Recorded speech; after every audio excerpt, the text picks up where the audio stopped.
তো আমরা এখন আছি আমাদের এই যে রুম, আমরা এই রুমটা নিয়েছি, এই রুমটাতে আমরা এখন থাকবো। আর হচ্ছে আমরা এখন আছি ওল্ড দীঘাতে। এখন এই যে বাথরুম ফ্রেশ হয়ে নিলাম, এখন একটু দিকে টিফিন করব, টিফিন করে তারপরে আমরা ঘুরতে বেরোবো। আর তোমাদেরকেও সেটা সবটা দেখাবো। তো চলো, আগে একটুখানি খিদে পেয়ে গেছে, এখন একটুখানি আমরা টিফিন খাবো, যে বিস্কুট খাবো। তো দেখো, রুম থেকে আমরা ফ্রেশ হয়ে গেলাম, এখন আমরা যাচ্ছি সমুদ্রের পাড়ে। প্রচণ্ড রোদের, তো যাই হোক এখন সমুদ্রের পাড়ে যাচ্ছি। চলো তোমরা, আমরা এখন হচ্ছে দীঘার পাড়ে বসে রয়েছি। আর তোমরা একবার দেখো, আওয়াজটা শুনে বুঝতে পারবে যে কতটা মানে ঢেউয়ের যে আওয়াজ, জলের যে স্রোত কতটা। চলো পেছনে একটা ব্যাপার, মানে জলের আওয়াজ এত ভালো লাগছে। আর কাউকে নামতে দিচ্ছে না, যেহেতু অনেকটা জলের মানে এত বড় বড় ঢেউ উঠছে, তো সেই জন্য জলের ইয়েটা বেশি আছে, তো তার জন্য কাউকে নামতে দিচ্ছে না, সবাই বসে রয়েছে। তো দেখা যাক, এখানে বসেই দেখো একবার কতটা সুন্দর লাগছে দেখতে।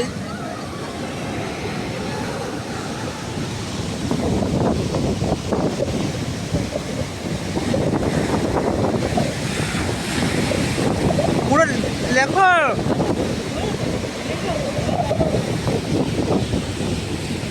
তাকাও।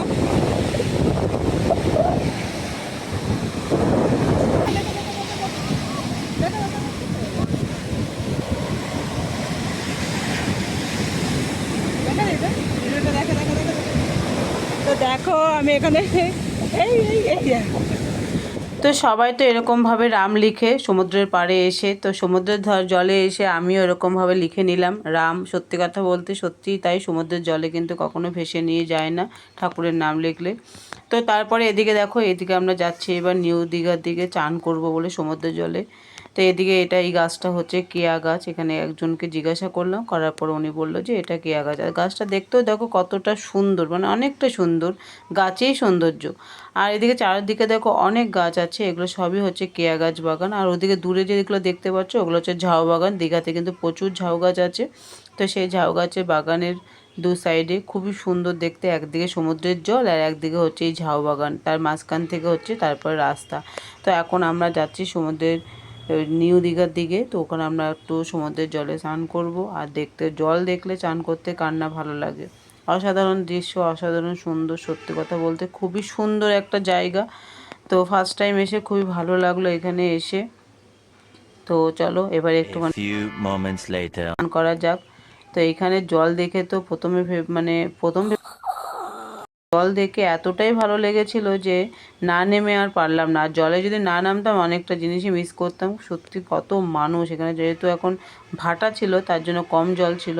তো তার জন্য আমরা কিন্তু সেই সময়টায় প্রচুর আনন্দ করেছি, প্রচুর মজা নিয়েছি এই জায়গাটায়। যে দেখো কত মানুষ এখানে, সত্যি কথা বলতে কত লোক এখানে স্নান করছে, কত আনন্দ করে, কতটা দূরে গেছে যেহেতু ভাটা। তো চলো, সব নিয়ে ভিডিওটা তোমাদের কেমন লাগলো অবশ্যই কিন্তু জানাবে।